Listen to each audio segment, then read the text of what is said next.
Sorry उसको एक airplane के ऑप्शन पे जाते जाते मेरा वीडियो ही कैंसिल हो गया था, लेकिन मैं मर्ज कर दूंगा उसको।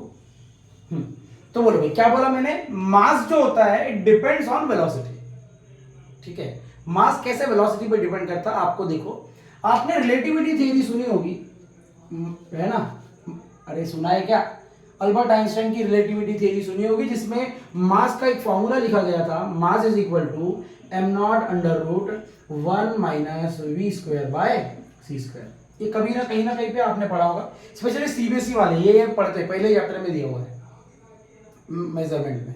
ठीक है, तो ये है भाई मास देखो वेलोसिटी पे डिपेंड करता है, कर रहा है ना। लेकिन अब आप सोचो, अच्छा सर मास वेलोसिटी पे डिपेंड करता है, कैसे सर? बताओ ना सर। अच्छा इसका मतलब है सर मैं अभी यहां से चलकर 2 किलोमीटर दौड़ के चला गया, बराबर मतलब मेरा मास चेंज हो जाएगा, है ना?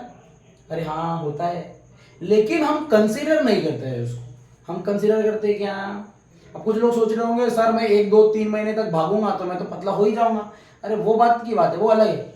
हमें सिर्फ पर्टिकुलर कंडीशन की, मतलब पर्टिकुलर इंस्टेंट की बात करनी है। क्योंकि अगर मैंने आपको पूछा बताओ भाई आपकी अभी स्पीड कितनी है, तो क्या आप 2 महीने तक भागते रहोगे क्या?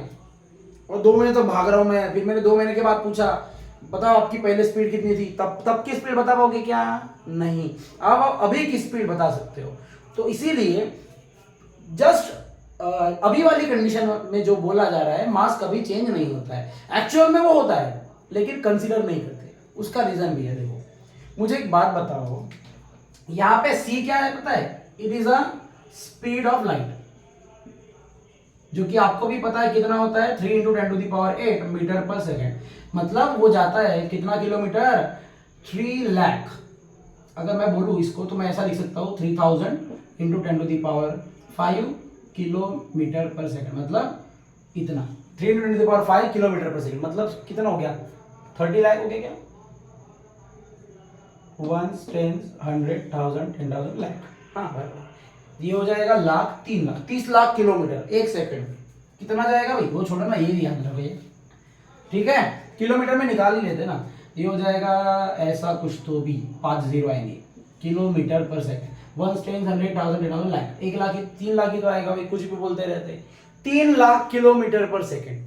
ओ भाई साहब, एक सेकंड में 3 लाख किलोमीटर। अच्छा हम जब चलते हैं डे टू डे लाइफ में कितने स्पीड से आप भाग सकते हो बोलो भाई? चलो मैक्सिमम बताओ, हमारे लाइफ अर्थ में मैक्सिमम जो चल सकता है, वो सैटेलाइट वैटेलाइट की बात नहीं कर रहा हूँ मैं, नहीं तो बोलोगे सर सैटेलाइट 72 मैक, वो जो मूवी देखा था हमने, कौन सा मूवी थी यार वो, मिशन मंगल। अरे वो नहीं, ये हमारे आजू बाजू वाली की बात कर रहा हूँ मैं। उसकी स्पीड अगर हम देखें नॉर्मली तो हम बुलेट ट्रेन ले लेते भाई, एकदम भयानक।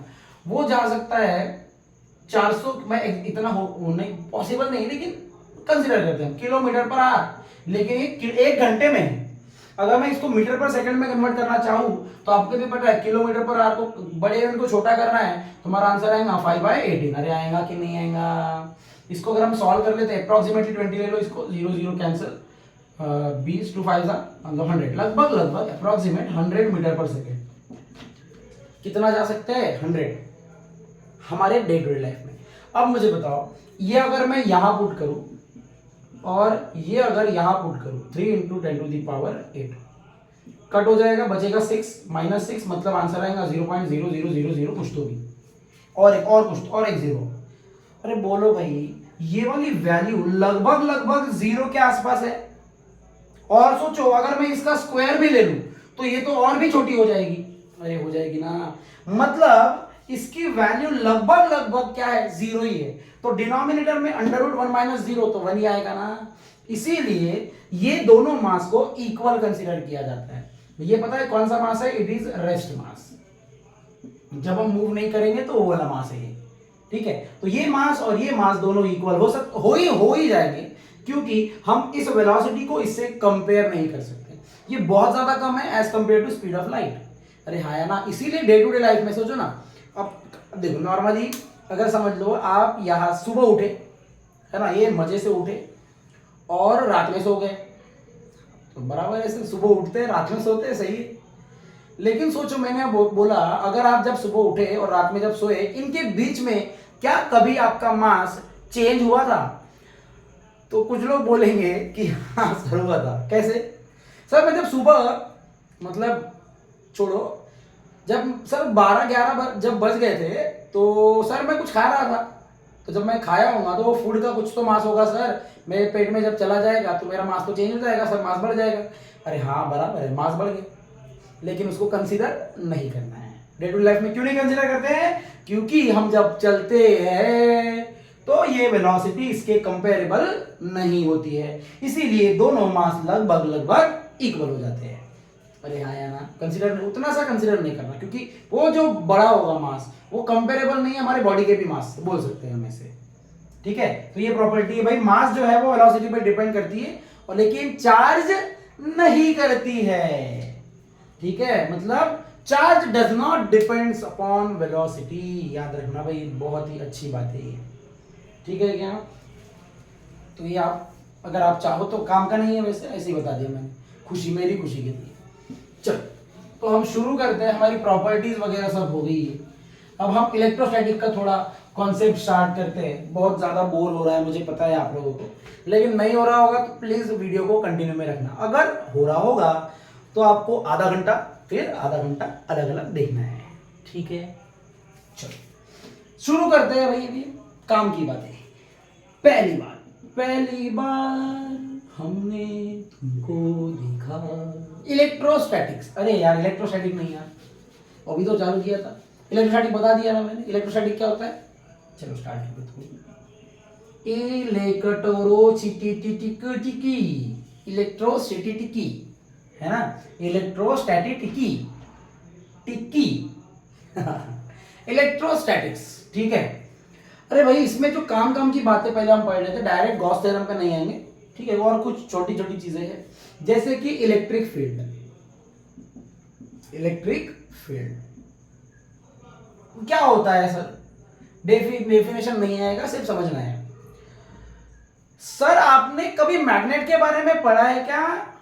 मैंने अच्छा हाँ पढ़ा है सर। हमने ना देखा था एक मैग्नेट होता था, नॉर्थ पोल होता था, साउथ पोल होता था। सर इसके आजू बाजू में ना कोई दूसरी लोहे की चिप, मतलब दूसरा मैग्नेट भी बोल सकते हैं, इसके आजू बाजू में कुछ तो भी ना सर, ऐसा कुछ तो भी एक रीजन होता था। क्या होता था? रीजन। अरे क्या होता था? रीजन होता था जिसके आसपास अगर हमने आयन की चिप्स ऐसे डाल दिए तो ये उसको ना सर अपनी तरफ खींच लेता था। पढ़ा था क्या? हाँ ऐसा पढ़ा तो था। अच्छा, तो ऐसा ही कुछ तो चार्ज में भी होता है सर, सेम बिल्कुल जैसे ये मैग्नेट में होता होगा तो उसमें मैग्नेटिक फील्ड आएगी। अब ये तो इलेक्ट्रिक फील्ड है, मतलब क्या होता है देखो भाई, समझ लो एक चार्ज है। कितने चार्ज है? एक चार्ज। ये रहा, कोई भी एक चार्ज ले लेते हैं। चार्ज को मैंने Q से डिनोट किया है अभी, वो E को इलेक्ट्रॉन बोला जाता है, आपको पता है। ये जो चार्ज है ना, let us assume this is a point charge. ठीक है, ये चार्ज जो है इसके अराउंड में एक ऐसा रीजन होता है। क्या होता है? किसी पॉइंट चार्ज या ग्रुप ऑफ चार्ज भी बोल सकते हैं, उसके अराउंड में एक ऐसा रीजन होता है जिसके अंदर इलेक्ट्रोस्टैटिक फोर्स एक्सर्ट होता है बिटवीन टू चार्जेस। समझ में आया क्या? मतलब ऐसा रीजन जिसके विसिनिटी में, जिसके एरिया के अंदर दूसरा कोई चार्ज अगर आ जाता है तो इस चार्ज को या तो ये रिपेल करेगा या तो ये क्या करेगा? अट्रैक्ट करेगा। मतलब या तो उस पर अट्रैक्टिव फोर्स लगाएगा या तो वो रिपल्सिव इलेक्ट्रोस्टैटिक फोर्स लगाएगा। समझ में आया? तो ऐसे रीजन को ही, यही रीजन को हम इलेक्ट्रिक फील्ड बोलते हैं। जैसे उसमें मैग्नेटिक फील्ड बोलते थे, इसमें इलेक्ट्रिक फील्ड बोलते हैं। समझ में आया? इलेक्ट्रिक फील्ड को ई वेक्टर से डिनोट किया जाता है। और ऑब्वियसली मैंने वेक्टर बनाया, मतलब इलेक्ट्रिक फील्ड कौन सी क्वांटिटी होगी? वेक्टर क्वांटिटी होगी। कौन सी क्वांटिटी होगी? वेक्टर। समझ गया क्या? इलेक्ट्रिक फील्ड पक्का। और आगे मैं आपको समझाऊंगा भी, हम डिराइव भी करेंगे। इलेक्ट्रिक फील्ड का फॉर्मूला आएगा 1/4πε0 Q/r²। It is for point charge. कौन से चार्ज के लिए? पॉइंट चार्ज के लिए हम डिराइव करेंगे।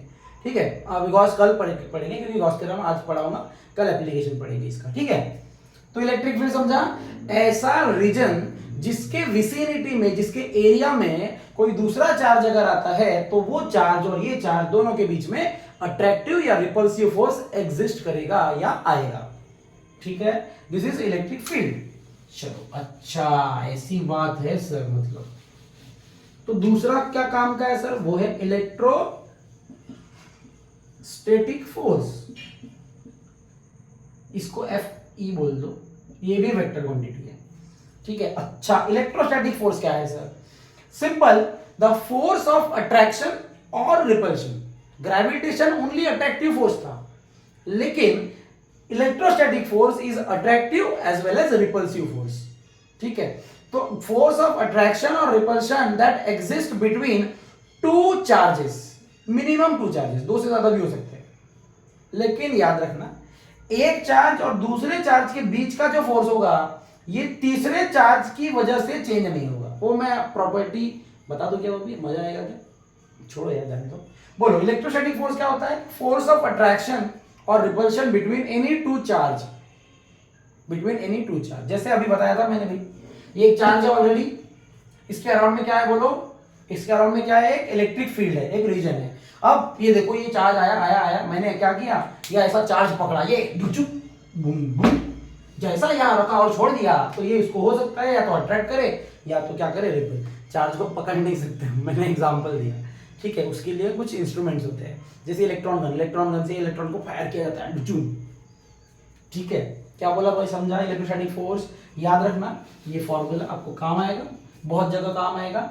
इलेक्ट्रोस्टैटिक फोर्स मतलब होता है चार्ज इनटू इलेक्ट्रिक फील्ड। क्या होता है बोलो, चार्ज इनटू इलेक्ट्रिक फील्ड, मतलब Fe इज इक्वल टू हो जाएगा Q डॉट ई वेक्टर। अब आप सोचोगे सर आपने चार्ज को वेक्टर क्यों नहीं दिया, भाई साहब मैं आपको बता दूं, this is a scalar quantity, charge is a scalar quantity and electric field is a vector quantity. समझ में आया क्या, बोल दो भाई। इसीलिए मैंने इसको वेक्टर नहीं दिया और ये दिया वेक्टर। अब ऑब्वियसली एक scalar vector, vector always give scalar, लेकिन एक स्केलर है दूसरा वेक्टर है, तो आंसर वेक्टर ही आएगा, पढ़ा होगा आपने। एक स्केलर है, जैसे mass into acceleration, mass is a scalar, acceleration is a vector, तो हमारा फोर्स क्या होगा, वेक्टर। वैसे ही ये भी है, charge is a scalar, electric field is a vector, hence force is a vector. पढ़ा है ना यार, मुझे पता है। चलो तो समझ गया। अरे हाँ, इसका यूनिट नहीं बताया। इलेक्ट्रिक फील्ड के दो यूनिट बोल सकते हैं हम, एक होगा, दोनों एक ही, वोल्ट पर मीटर। क्या आएगा पहला यूनिट, वोल्ट पर मीटर, या फिर न्यूटन पर कूलम। ये देखो यहां से निकाल सकते हैं, फोर्स का यूनिट न्यूटन होता है और चार्ज का कूलम, कूलम से डिवाइड कर दो, ये देखो चार्ज से, अरे आएगा ना। तो ये दो यूनिट याद रखना, एक आएगा वोल्ट पर मीटर और न्यूटन पर कूलम। याद हो जाएगा जब मैं ये टॉपिक आपको आगे में और एक्सप्लेन करूंगा। ठीक है, तो ये आगे बढ़ते हैं भाई, अभी काम की बात है, चलो चालू होगी भी हमारी। ठीक है, जिसको ना समझ में आए प्लीज वो रिपीट देखो, आपको बहुत अच्छे से समझ में आएगा। कुछ चीजें रह गई है, इसका मतलब ये है, हो सकता है किसी को कई जगह पे और कुछ देखने को मिले, लोड नहीं लेना है, क्योंकि हो सकता है कि वो हमें एंट्रेंस पॉइंट ऑफ व्यू से ज्यादा इंपॉर्टेंट है। तो एंट्रेंस के लिए अलग वीडियो बनेगा, ये स्टेट बोर्ड के लिए ऐसे। ठीक है, चलो शुरू करते हैं भाई। Gauss theorem, Gauss law, Gauss law बोलो या गॉस थ्योरम बोलो। देखो भाई, बहुत सारे लोग गॉस लॉ डायरेक्ट शुरू कर देते हैं, वो गलत है, बिल्कुल गलत है। दो और पॉइंट हमें पता होने चाहिए जो मैं आपको और अगेन बताना चाहूंगा, तभी आपको गॉस लॉ समझ में आएगा। गॉस लॉ समझने के लिए सबसे पहले हमें जो पता होना चाहिए वो है एरिया। अरे बोलो, एरिया के बारे में बचपन में पढ़ा था जब आप नर्सरी में थे, तो आपने, नर्सरी की स्पेलिंग मुझे नहीं आती है, पता नहीं सही है क्या, तो वो ही सही है, छोड़ो। नर्सरी में जब आप थे तो भाई आप लोगों ने एरिया के बारे में पढ़ा होगा, बराबर है। हाँ मैंने भी पढ़ा था, बराबर है। कुछ भी सर, एरिया बोलो सर, कौन सी क्वांटिटी होती है, अच्छा अरे एरिया, चलो एरिया ऑफ रेक्टेंगल, ए बढ़िया, मजा आ गया, मैंने फॉर्मूला लिखा। ये फालतू क्यों पढ़ा रहे सर, अरे भाई मैं फॉर्मूला नहीं पढ़ा रहा हूं, एरिया कौन सी क्वांटिटी है ये पूछ रहा हूं। एरिया इज अ कौन सी क्वांटिटी? देखो मैं लिख के दे रहा हूं, ROTCEV, ये बोलो भाई कौन सी क्वांटिटी है? Area is a vector quantity. मैंने उल्टा इसीलिए लिखा ताकि आपको याद रहे। बहुत लोग बोलते हैं सर एरिया, किसी को पूछा एरिया कौन सी क्वांटिटी है, सोचने लग जाते सर स्केलर तो नहीं है क्योंकि उसमें डायरेक्शन कैसे आएगा सर? अरे area is a vector quantity, ठीक है। एरिया वेक्टर कैसे है मैं आपको प्रूफ करके दिखाता हूँ भाई। अब कुछ लोग सोच रहे होंगे सर डायरेक्शन कैसे, तो देख लो वो भी बता देते हो। सपोज मैंने क्या किया, मैंने बोला ये एक क्यूब है, ठीक है। अब मुझे क्या बताना है, ये जो साइड है ये वाला फेस, इसका एरिया बताना है। क्या बताना है? एरिया। तो याद रखना एरिया कैसे निकालेंगे भाई हम? लेंथ इनटू ब्रेड्थ से। अरे हाँ या ना, लेकिन direction, area is a vector तो मैग्नीट्यूड भी लगता और डायरेक्शन भी लगता। तो डायरेक्शन में याद रखना, एरिया का डायरेक्शन हमेशा इस प्लेन से परपेंडिकुलर होता है, normal drawn to any plane. समझ में आया क्या? जैसे ये बोर्ड है, इसका एरिया निकालना है तो आउटवर्ड, ये भी याद रखना डायरेक्शन बाहर की तरफ रहेगा। कैसे? अंदर की तरफ नहीं रहेगा। क्या बोला? Direction of area vector is always normal outward. कैसा होता है? नॉर्मल आउटवर्ड होता है। जैसे ये बोर्ड है, इसका एरिया निकालना है तो मैंने निकाला लेंथ इनटू ब्रेड्थ, लेकिन डायरेक्शन कैसे आएगा बोलो? ये हो गया परपेंडिकुलर और ये हो गया बाहर की तरफ। समझ गया क्या? ये हो गया बाहर, ये हो गया उसका डायरेक्शन, ठीक है। चलो अब शुरू करता हूं भाई मैं कॉस्ट। एरिया समझ गया, एरिया इज अ वेक्टर। अब दूसरा पॉइंट जो काम का है वो है फ्लक्स। क्या है भाई? फ्लक्स। फ्लक्स को हम फाई से डिनोट करते हैं। किससे डिनोट करते हैं? फाई से। हम ठीक है, तो पहले मैं फ्लक्स बताता हूं, बाद में फ्लक्स के दो टाइप होते हैं वो बताऊंगा। देखो भाई फ्लक्स क्या होता है समझ लो। मैंने क्या बोला, एक पॉइंट चार्ज था, ये क्या था? एक पॉइंट चार्ज था। बहुत बढ़िया, अच्छी बात है, मजा आ गया। लेकिन मैं अभी पॉइंट चार्ज नहीं बोलूंगा, एक ऑब्जेक्ट कंसीडर करेंगे हम। चलो भाई कंसीडर करते हैं, ये हो गया बढ़िया। अरे आया ना, ये एक मेटल स्फीयर है। क्या है? एक मेटल स्फीयर है और ये कोई तो भी चार्ज का, पॉजिटिव चार्ज का मेटल स्फीयर है। कौन से चार्ज का? पॉजिटिव चार्ज का, ठीक है। पॉजिटिव चार्ज का मेटल स्फीयर है, अच्छी बात है भाई। अच्छा, मतलब क्या यहां से हम इलेक्ट्रिक फील्ड लाइंस भी बना सकते हैं? हाँ बिल्कुल बना सकते हैं। चलो बनाते हैं भाई इलेक्ट्रिक फील्ड लाइंस, ठीक है। तो मैंने बना दिया। देखो भाई इलेक्ट्रिक फील्ड लाइंस कैसे बनेगी? ऐसे ऐसे ऐसे ऐसे। अब कुछ लोग सोच रहे होंगे सर बाहर की तरफ क्यों? अरे direction of electric field is always from positive to negative. Positive से नेगेटिव होता है इलेक्ट्रिक फील्ड का डायरेक्शन, ठीक है। तो ये हो गया इलेक्ट्रिक, ये मैंने बनाया इलेक्ट्रिक फील्ड लाइंस। अरे बनाई ना। अब मुझे बताओ, ये देखो मैं इतना पोर्शन एक टैंजेंट ड्रॉ कर रहा हूं यहां से। ये देखो ये यहां से लेकर के यहां तक का जो पोर्शन है, क्या यहां से बहुत सारी इलेक्ट्रिक फील्ड लाइन पास हो सकती है? अरे हाँ या ना, ये क्या है बोलो?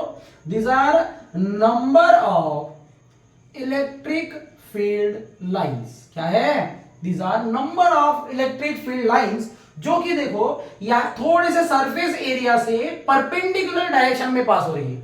हमारा सरफेस देखो, सरफेस ऐसा है, ये देखो ये वाला सरफेस है हमारा, और इलेक्ट्रिक फील्ड लाइन ऐसी है। दोनों के बीच का एंगल कितना है? 90 डिग्री।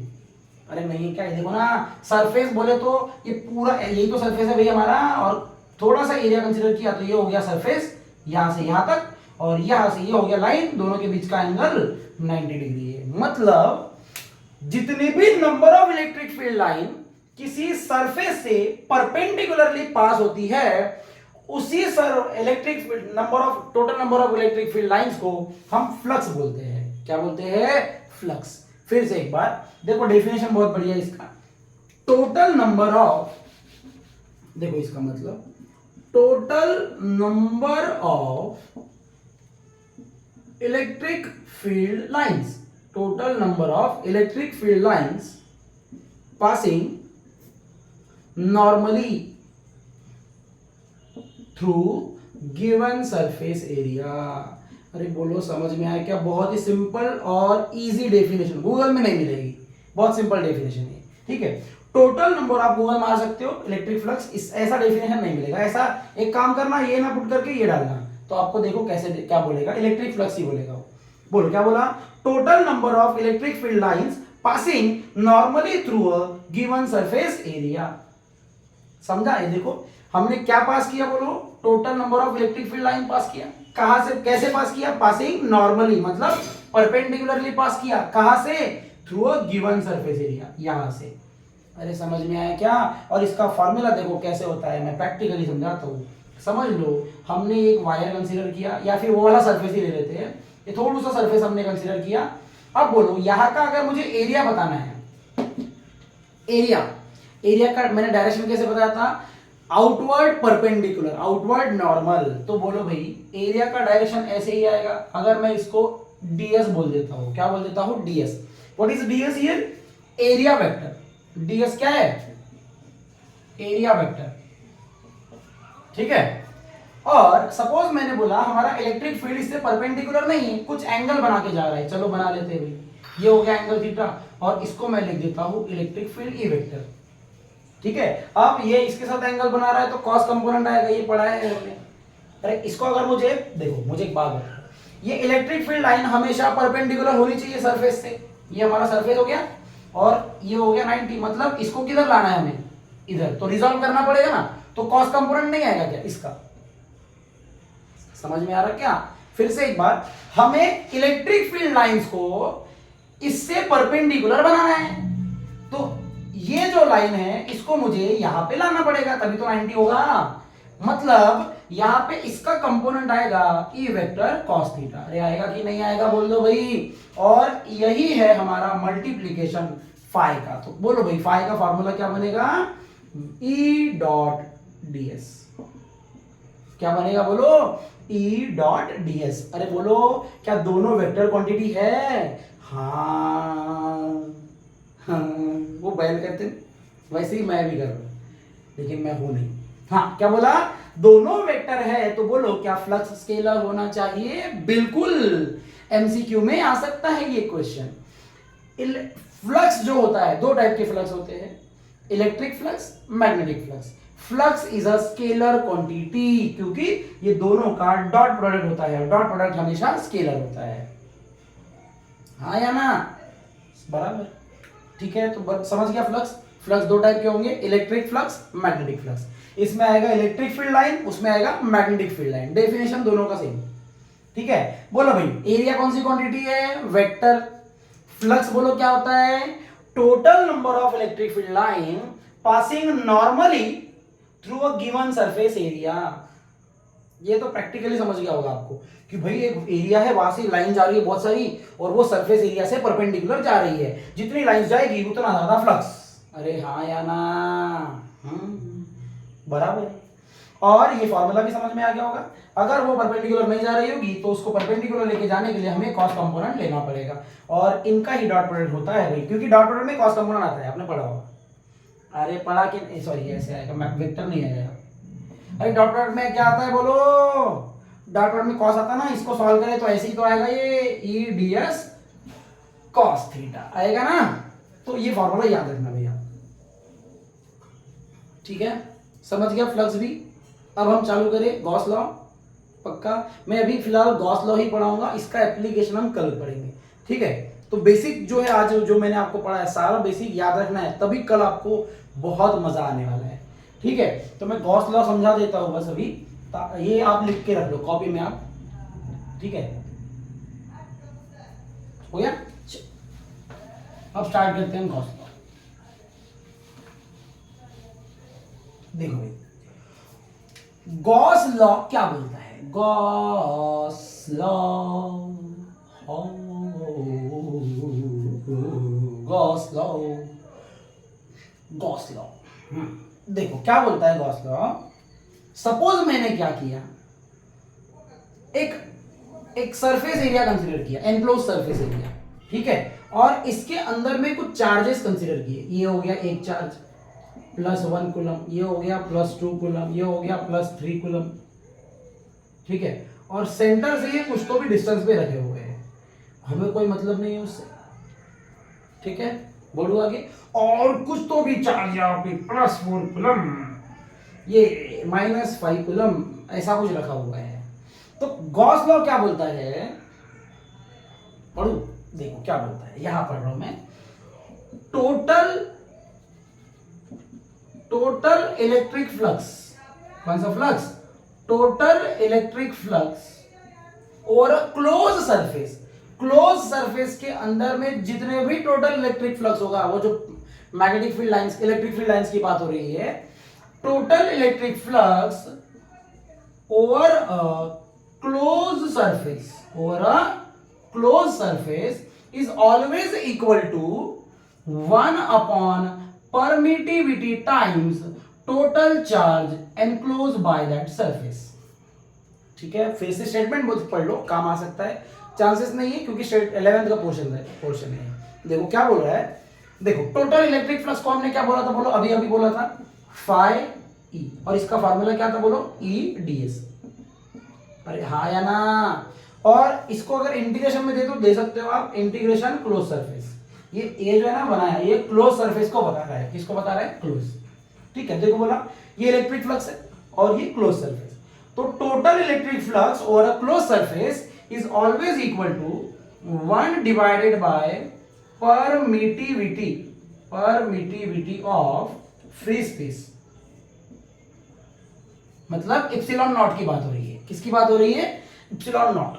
ठीक है, क्या बोला, total electric flux over any close surface is equal to 1 upon permittivity of free space times total charge enclosed by that surface. क्या बोला, टोटल चार्ज इनटू आएगा, ये टाइम्स मतलब इनटू। ठीक है, ये हो गया मैथमेटिकल स्टेटमेंट उसका।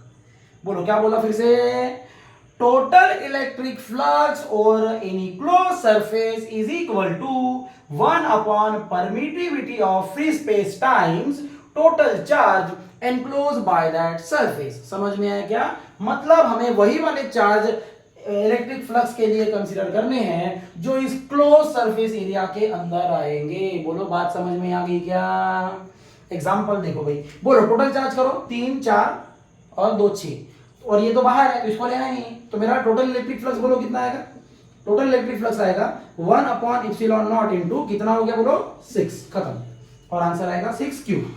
अरे बोलो समझा ना, सॉरी ये सी है और ये सी, तो क्यू नहीं आएगा, कूलम आएगा, सॉरी फ्लक्स का यूनिट होता है वेबर, फ्लक्स का यूनिट होता है वेबर। ठीक है, अरे समझा क्या, फिर से एक बार, टोटल इलेक्ट्रिक फ्लक्स और close surface is equal to 1 upon permittivity of free space time total charge enclose by that surface. मतलब ये सरफेस के अंदर में, इस सरफेस को गॉसियन सरफेस बोला जाता है, गॉसियन सरफेस, वो आगे मैं कल पढ़ाऊंगा मैं इसके बारे में। ठीक है, गॉसियन सरफेस। ठीक है, तो ये गॉसियन सरफेस के अंदर में जितने भी चार्जेस होंगे वही चार्ज हम कंसीडर करेंगे to calculate the total electric flux, क्योंकि ओवर क्लोज सरफेस बोला है, उसके बाहर वाले चार्ज हमें कंसीडर नहीं करने हैं। ये एग्जांपल आपके बुक में एक दिया है, वो आप होमवर्क में तौर पे ले सकते हो। ठीक है, तो अभी चलते हैं हम, क्योंकि हमें गॉस दे रहा हूं, क्योंकि अभी मैं आगे पढ़ाते रहूंगा तो वीडियो और बड़ा हो जाएगा और आप मेरे जैसे पकते रहोगे, मेरे जैसे इंसान से पकते रहोगे आप।